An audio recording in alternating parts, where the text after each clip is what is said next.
Hey guys, welcome to Marriage Mondays. Right here on Marge. We are so glad you could join us today, and it's going to be an exciting and interactive session. We are so happy that you're part of this journey in one way or another. So if you haven't already subscribed, kindly subscribe to this channel, and then share with your friends. Just call people around if you're really getting blessed.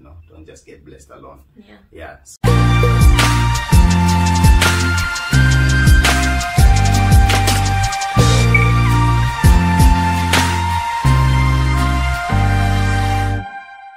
Another exciting Monday, one of your favorite topics, and something that is dear to our heart.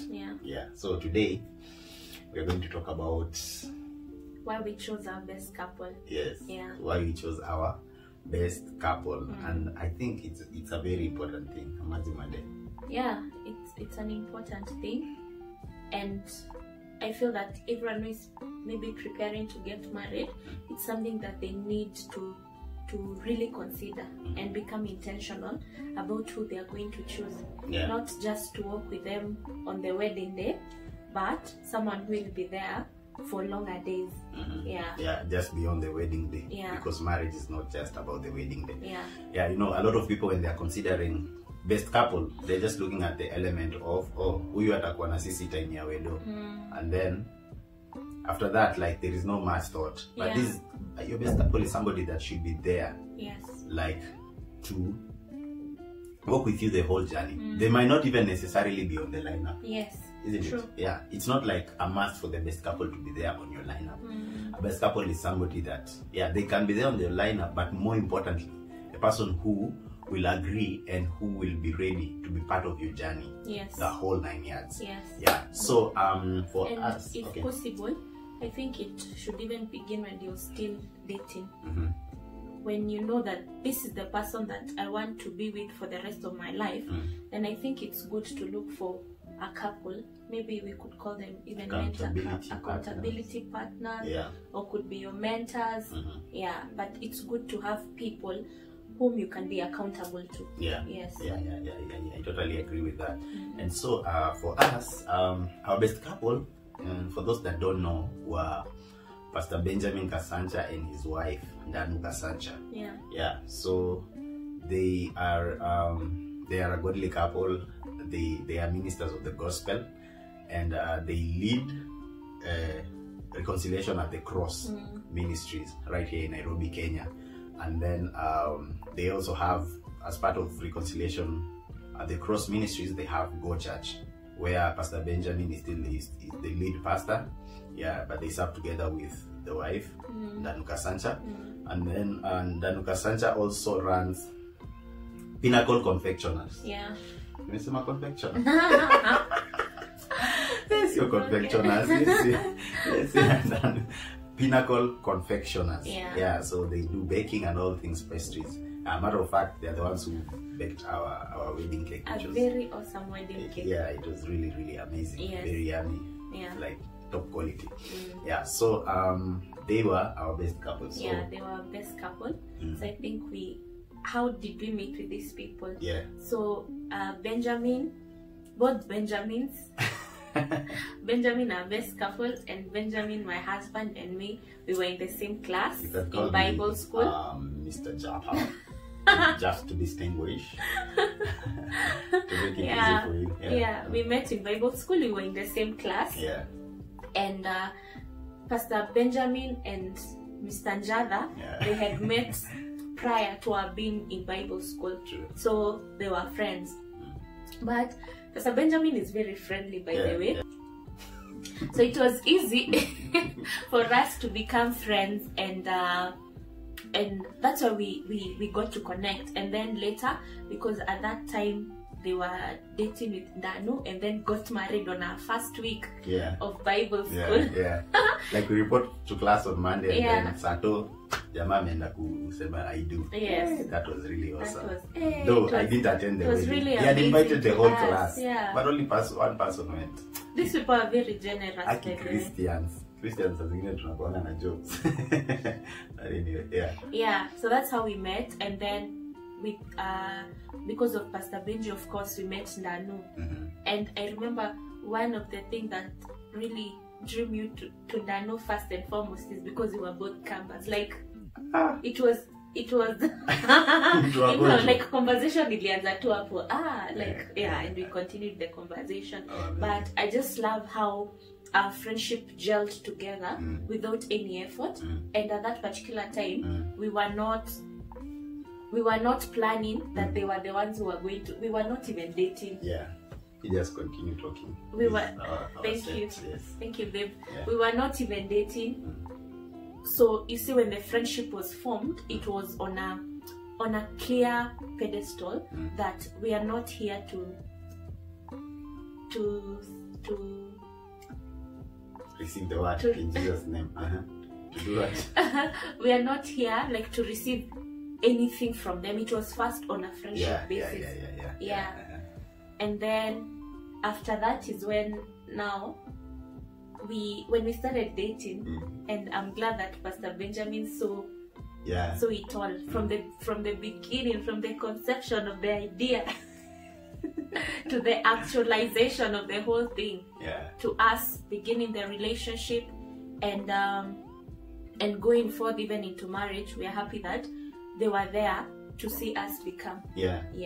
Pastor Benji has had that advantage of seeing the whole stuff materialize, like from the get-go, coming to class, getting to know each other, now the friendship between me and when they're forming, and then eventually me asking her out. Like he was always saying, I remember, maybe he doesn't know this, surprise, Pasi, you're the first person I told I'm dating one day. And then, he is. Like, you're the first person I was accountable to. Yeah, we were not friends for long, but there was that thing that I knew this man is authentic. That's interesting. Yeah. And then he was the man in class, and at least I was drawn to him, and we were friends. Yeah, it wasn't a long friendship, but we were friends. So I just, like, for accountability's sake. And because I had decided it's Monday I want to settle down with, and it's easy for you to get distracted when such things are happening. When you're in your season, in your kairos moment, there are always, masquerades that are coming up, things that want to distract you. Yes. So also, to keep myself focused, I had to be accountable to another man. So it's not like I didn't have other men around my life, but this is the guy that I should tell. So I just, I opened up to him. Hey, you know what, I'm dating. And the response he gave me, we can see. You should tell us, how did you see? It's very evident. But he took it well. He was really encouraging. He wished us all the best. Yes. So you can see that the whole thing for us, like, it started from a friendship basis, which is like point number one. If you're taking points or anything, it started from a friendship basis. Like, all of us were friends. Me, Mwende, Pastor Benjamin, and Danu, we were all friends. Like, we just came together as friends. We met up together as friends, and then when I started dating, Pastor Benjamin and Danu already, they got married, and then they became a friend to us as a couple. So me and the Cassanjas were friends, and then Mende and the Cassanjas were friends. It's not like it's the guy who's the friend to the couple, so he's trying to introduce, the lady to the couple, or it's the lady who is the friend to the couple, so he's trying to introduce the husband to the couple. But it might work, in other scenarios, but it's always good when the friendship is from, all sides. Like, everyone is a friend. So me, I'm a friend to Nanu the way I'm a friend to Pastor Benjamin. I give both equal honor and all that, and it also applies the same way. So it's a very good thing. An interesting fact about Ndanu. She used to bring us awesome sandwiches in school. In school. Wow. Talk about Proverbs 31. And not just sandwiches like these ones that are sold in the supermarket. Proper sandwiches, Like should amazing. Thank you so much, man of God. So you see, in that process, then our friendship continued gelling. All of us, So I feel that it needs to be intentional for you to form the friendship. Don't just wait for it to happen. And even if you guys, maybe one person has not been friends with the couple that you want to choose, you need to be intentional about forming that friendship before your marriage starts. Yeah. It's important. Yeah. Don't just wait for it to happen. Like nothing happens, especially friendships. They don't just happen unless they are not objective. Unless ni friendships tu zile za mnatembea tu hivyo without direction tu hivyo. But if it's a friendship that you want to have value, and it has an objective, maze you have to be intentional. Like you have to pursue Jesus and pursue each other, so that you can see whatever it is that you're coming together for materialize and become something good, something like that is a blessing. Now, in as much as we were friends, when we decided that now we want to get married, imagine we had no idea whom we wanted to choose as the best couple. Yeah. Yeah, we had no idea. So after I did the proposal, and then we just started. Now we were just chilled like that. The funny thing about our marriage, even our wedding, is that we were just chilled. Like took on a little pressure. It was so easy. When, or like it hit us. We were supposed to do this, like to start preparing for wedding and all that. Like sometime after the proposal, like after proposal, you were to our ministry, going to hang out together, praying together, just loving on each other. But like it wasn't like we were in a rush or anything. So we didn't know who is supposed to be our best couple, or we hadn't even chosen, we hadn't even thought. So it got to this point where there was a time we were called for NTV's Valentine edition, as a guest couple. So there were other couples who were there at that point, and so after that, now TV anikas you, like it puts you out there. So after that, a lot of people are just coming, Benji and Monday, I want to be your best couple. Benji and Monday, we want to work with you. We want to mentor you. We want to mentor you guys. We have not even asked. But we knew it was from that TV vibe, because everybody wants to be associated with a good story that, and it's the kind of story that we were having at that particular point in time. So, and now we were there, and my wife and I were just like, hey, deer in the headlights moment. What's happening? Where are all these people coming from, and why is their interest? So we started like evaluating motives of the heart, just asking questions, and we knew like some of the motives were not like proper motives. So out of our own, like now we knew, we're supposed to consider this like very seriously. So we approached a certain couple without prayer. We didn't even pray about it. He just told me after about service. After service, and there's this couple here, and they are looking nice, and tukaenda. He just told me, by the way, there's this couple, I would like you guys to meet. And we went, and I saw them, and I was like, it's okay, but I was not even friends with the lady. Nobody, like, she wasn't friends with anybody. With anybody there. So like, they were strangers. Kubreak ice ilikuwa tu normal. So but after sitting down and thinking and kind of reflecting, the Holy Spirit just shed His light in our hearts. I feel the conversation we had with them, it was an eye open and put an impression in our hearts that you guys, you need to seek after me, and I'm going to direct you into the right place. Because after that meeting, that's when we decided that we are going to pray about this. Yes, intentionally. Intentionally pray about now the people that you are going to choose. So even when you're going to pray, like now that's the second thing, prayer. Be led. Be led by the Spirit. So we didn't have like a short list. Not just like a short list. That company shortlisted. No, we didn't have a short list. We were just going to pray like, God, lead us. It's not like God between this and this and this. Who? No, it was like, God, lead us. So she took time to pray. I took time to pray independently. And then one day we were meeting up, like we would meet, and she's like, in my heart I feel a witness that we should approach this couple. Now the Cassandra's. And I was like, yeah, that's the same thing like I was feeling. Or rather, that's the same witness that I had.